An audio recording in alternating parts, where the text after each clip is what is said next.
हिंदी साहित्य के इतिहास के अंतर्गत दूसरे विभाग को हम देखते हैं तो वह है भक्ति काल।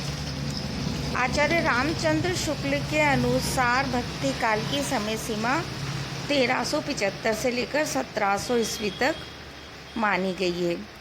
इस भक्ति काल को दो विभागों में विभक्त किया गया है। एक है निर्गुण भक्ति शाखा और दूसरी है सगुण भक्ति शाखा।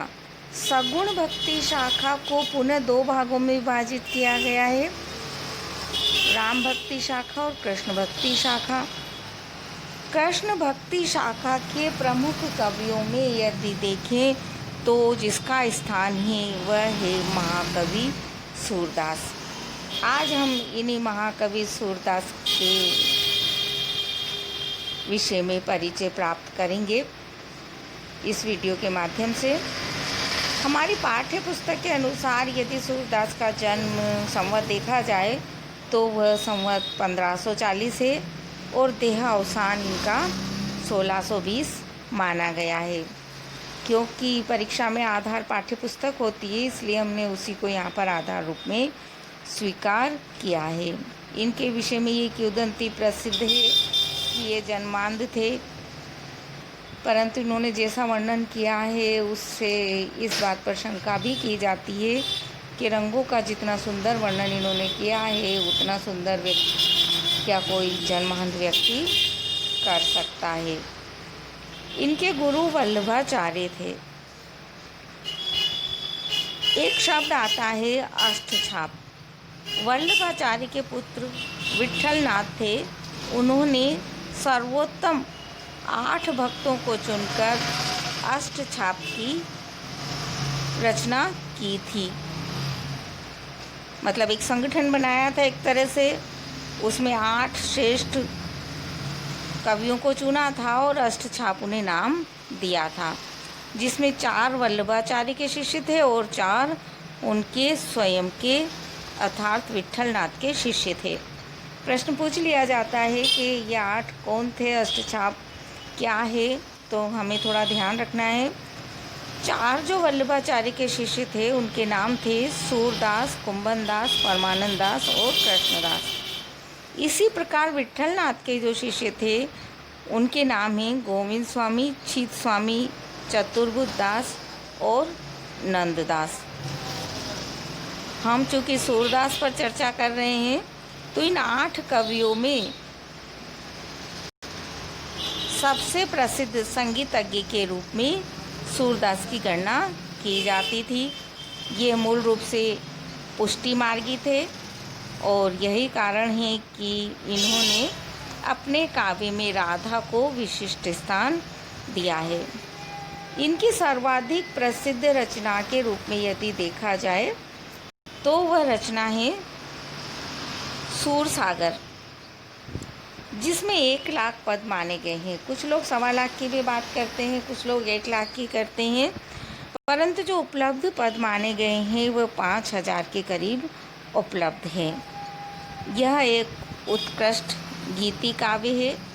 मूल रूप से यह मुक्तक काव्य है और इस पर प्रश्न पूछ लिया जाता है कि क्या प्रबंध काव्य है या मुक्तक काव्य है, और यदि प्रबंध काव्य माना गया है तो क्यों माना गया है, तो थोड़ा हमें ध्यान रखना है। कथा संगठन वर्णन शैली की दृष्टि से यह महाकाव्य नहीं है, पर इसका जो कथा सूत्र है उसमें प्रबंधात्मकता है और इसीलिए यह महाकाव्य माना जाता है। सूरसागर के अंतर्गत 12 स्कंध हैं।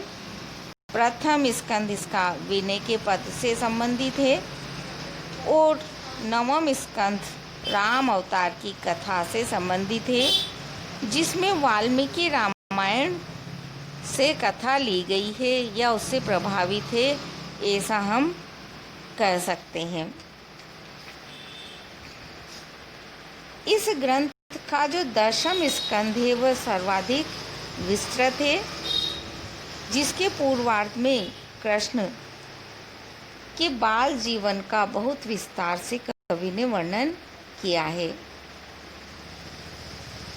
इसी में भ्रमर गीत प्रसंग भी है, जिसके पद हम पढ़ेंगे भी, और जो बड़ा प्रसिद्ध है, जिसने सूर को बहुत प्रसिद्धि प्रदान की है।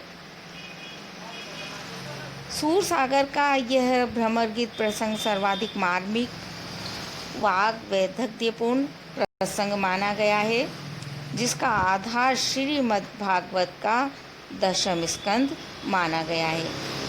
अब बात आती है सूर सागर के कितने पद और किस संख्या से किस संख्या तक के पद भ्रमर गीत प्रसंग से संबंधित है। तो सूर सागर के 4078वीं संख्या से लेकर 4710 तक के पद अर्थात कुल 633 पद भ्रमर गीत प्रसंग से संबंधित माने गए हैं, जिनमें भ्रमर को माध्यम बनाकर गोपियों की आत्मा अभिव्यक्ति के गीत कवि ने बड़े सुंदर शब्दों में, बहुत भावपूर्ण शब्दों में गाए हैं। और ऐसा भी माना गया है कि हिंदी में सूर द्वारा ही भ्रमर गीत का प्रारंभ किया गया है। अब बात आती है कि इस सूर के भ्रमर गीत प्रसंग में मौलिकता किस चीज़ में है। तो इन्होंने ज्ञान पर प्रेम की, योग पर भक्ति की विजय को इसमें दिखलाया है। सूरदास की भक्ति इसमें मुख्यतः सख्य भाव की भक्ति रही है। इनके एक अन्य ग्रंथ के रूप में देखें तो वह है सूर सारावली। कुछ लोगों ने इसे इनकी अप्रामाणिक रचना भी माना है और कुछ लोग इसे सूर सागर का सार ही मानकर चलते हैं। विचार अलग अलग हैं, जो भी सच्चाई रही हो। अगला ग्रंथ है इनका साहित्य लहरी। साहित्य लहरी दृष्ट कूट पदों का संग्रह है। यह नायिका भेद से युक्त ग्रंथ है। इनके अन्य ग्रंथों में लें तो प्राण प्यारी, व्यालो, राम जन्म इत्यादि मिलते हैं। यदि हम सूर काव्य के प्रमुख गुण के बारे में बात करें तो इसका प्रमुख गुण माधुर्य गुण है। वल्लभाचार्य के संपर्क में आकर इन्होंने दास्य व विनय के पदों की रचना बंद कर दी थी। पहले ये दास्य और विनय के पद ही लिखा करते थे और उसके स्थान पर इन्होंने सख्य, वात्सल्य व माधुर्य भाव की पद रचना प्रारंभ की थी।